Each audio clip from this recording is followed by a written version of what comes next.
Hello everyone, this is me Sadia here. मैं आपके लिए लेके आई हूँ एक और रीडिंग जो कि होगी for who ever needs it. Topic reading का रहेगा कि जनवरी का पहला हफ्ता आपके लिए कैसा रहेगा। अम, इसमें मैं 7 ओरेकल कार्ड्स इंक्लूड करूँगी, कलर कार्ड्स ऐड करूँगी, सो स्टे ट्यून। और जस्ट नो वन थिंग कि ये जनरल रीड है, सबके साथ मैच कर भी सकती है और नहीं भी। सो जो बातें, जो मैसेजेस आपकी लाइफ में आपकी सिचुएशन से मैच करते हैं, आप उन मैसेजेस को पिक करो, बाकी सबको छोड़ दो। अगर आप पर्सनल रीडिंग्स चाहते हो पेपाल से या इजी पैसे से पेमेंट कर सकते हो, सिर्फ तभी रीच आउट करो ताकि आपका भी टाइम वेस्ट नहीं हो और मेरा भी। सो लेट्स सी कि जनवरी का पहला हफ्ता आप लोगों के लिए कैसा रहेगा। Let's start into the read and let's find out. Wow. Ace of Cups, the Star, beautiful, King of Swords. Wow. Underneath the deck, the Empress. Beautiful, beautiful, beautiful, beautiful, beautiful. Wow. There is a specific someone, आपकी ज़िंदगी में कोई ऐसा इंसान है जो कि बहुत ज़्यादा अनइमोशनल था आपको लेकर। मुझे लगता है कि समहाउ उसके एंड से आपको बहुत ज़्यादा चेंज जो है अपने उसके एटीट्यूड में आपको लेकर जो है वो देखेगा। और यही पर्सन जो कि शायद आपसे बात नहीं कर रहा था, शायद आपको इग्नोर कर रहा था, शायद आपसे कनेक्शन जो है वो ख़त्म करना चाह रहा था या कर चुका था, समहाउ उस इंसान के दिल में, उस इंसान के दिमाग में आप छाए हुए हो। और इस टाइम के अंदर मुझे लगता है कि आपके और इसके दरमियान में रिकन्सिलिएशन होने के बहुत ज़्यादा चांसेस हैं। मेजॉरिटी लोगों के लिए हो सकता है कि आपका और इस इंसान का एक दूसरे के साथ वापस आना आप दोनों की डेस्टिनी में ऑलरेडी लिखा हुआ है। कहीं ना कहीं हो सकता है you will end up getting married to this person. आपकी शादी हो सकता है इसी इंसान से हो जो कि आपकी ज़िंदगी में वापस आ रहा है। इस एक्सप्रेशन ऑफ फीलिंग्स के साथ हो सकता है कि आप ऑलरेडी इसके साथ इन टच हो, लेकिन कहीं ना कहीं इस इंसान ने हमेशा आपको एक अजीब सी फीलिंग दी है जहाँ पर कभी भी इमोशनली एक्सप्रेस नहीं किया हो अपना प्यार, अपनी फीलिंग्स, लेकिन आप इसके साथ हमेशा से सिंसियर रहे थे, हो और रहोगे।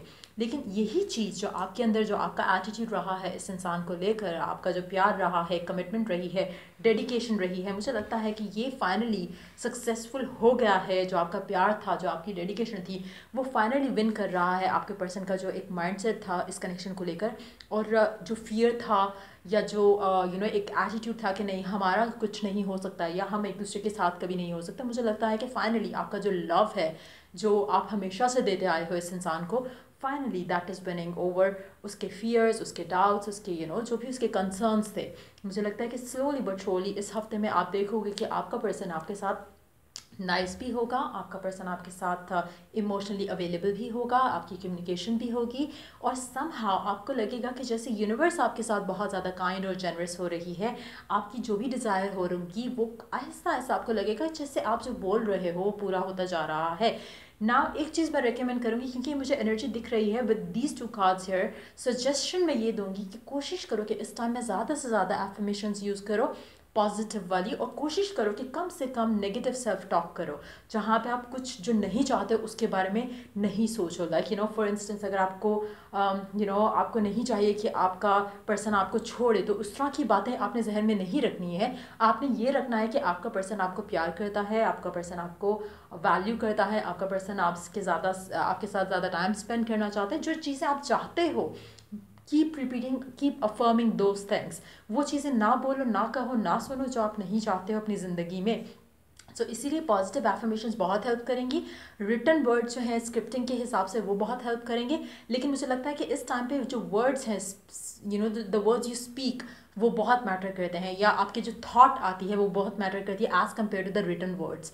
तो कोशिश करो कि एफर्मेशंस और थॉट्स जो है या मेडिटेशन जो है उसको अपनी ज़िंदगी का हिस्सा बनाओ इस हफ्ते में, at least to manifest something miraculous in your love life. मुझे लगता है मेजॉरिटी लोगों के लिए बहुत ज़्यादा ब्लेसिंग्स आने वाली हैं when it comes to your love life इस हफ्ते के अंदर।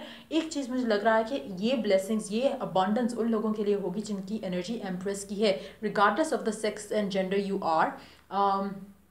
अगर आपको अपने अंदर एक कॉन्फिडेंस है और आपको यकीन है कि आपकी आप डिज़र्विंग हो इस लव के, अबंडेंस के, क्योंकि you have been loving, kind and everything good to the other person जिसके साथ आप डील कर रहे हो, तो आपको ये अबंडेंस जो है अपनी ज़िंदगी में आते ज़रूर दिखेगी अपने पर्सन के साथ. सो मुझे लग रहा है कि it's gonna be a beautiful week for you out there. Let's see कि आपके लिए लकी कलर कौन से रहेंगे इस एक सेकेंड, इस टाइम के अंदर. Hold on. ओके, ये कार्ड्स उल्टा है. Okay, hold on. Okay, is it okay. So हाँ, सो देखते हैं कि कौन सा कलर आपके लिए लकी रहेगा इस हफ्ते के अंदर. कौन सा कलर आपके लिए लकी रहेगा इस हफ्ते के अंदर? Brilliance and Auburn. Okay, brilliance number 26. 26 number आपके लिए लकी रह सकता है ओवरऑल इस हफ्ते के अंदर. Discover your sparkle. ब्लू और वाइट का कॉम्बिनेशन आपके लिए बहुत लकी रहेगा इस टाइम में, चाहे आप वो क्लोथिंग में पहनो, चाहे बेडशीट्स पे बिछाओ, चाहे कैंडल्स में यूज़ करो to light them up while meditating, वो आपको काफ़ी हेल्प करेगा. दूसरा मुझे लगता है कि इट्स वेरी इंपॉर्टेंट, अगेन मुझे लगता है वो जो एम्प्रेस की जो एनर्जी है वो has to have you have to have that energy. It has to be existing in your vibe. और शायद वाइट कलर के कपड़े पहनना या ब्लू कलर के कपड़े पहनने से भी शायद आप उस एनर्जी को टैप इन कर सको, जहाँ पे you are feeling so good about yourself कि यू नो कि something beautiful will come through for you. वो एनर्जी बहुत ज़रूरी है. उसके अलावा since you are manifesting a lot इस हफ्ते में, मुझे लग रहा है कि आप बहुत कुछ मैनिफेस्ट कर रहे होगे. सो मेक श्योर कि आप सिर्फ अपने लिए मैनिफेस्ट नहीं करो, बल्कि somebody that you are very close to, उसके लिए भी कुछ मैनिफेस्ट कर जाओ, ताकि उससे होगा क्या, उससे आप और अबंडेंस अट्रैक्ट करोगे. You will feel like you are powerful being and आप अपने नीचे या अपने कम से लोगों को भी हेल्प कर सकते हो जिनको शायद इन सारी टूल्स एंड टेक्निक्स का नहीं पता. फॉर इंस्टेंस आप किसी को जानते हो जो आपसे कम, एज एन के आप अवेयरनेस वाइज कह रही हूँ मैं, उस तरह से नहीं कह रही कि स्टेटस वाइज की बात नहीं करी, लेकिन जिनकी अवेयरनेस आपसे कम है, आप उनके लिए भी कुछ मैनिफेस्ट कर दो एंड देन खुश हो जब आप उनकी मैनिफेस्टेशन होते देखोगे. तो आपको वो हैप्पीनेस होनी चाहिए फ्रॉम विदिन कि you help them without telling them कि आपने उनके लिए मैनिफेस्ट किया, क्योंकि जब आप उनकी ज़िंदगी में वो चेंज देखोगे यू वुड नो कि why it happen for them. लेकिन कोशिश करो कि जब आप इस एनर्जी में टैप इन कर जाओ, जहाँ पे यू नो कि you are the one manifesting everything in your life, तो आप उस चीज़ को यूटिलाइज करो अपने आसपास के लोगों के लिए भी चीज़ें मैनिफेस्ट करने के लिए, क्योंकि उससे आपकी ज़िंदगी में ब्लेसिंग्स और ज़्यादा ऐड ऑन होंगी.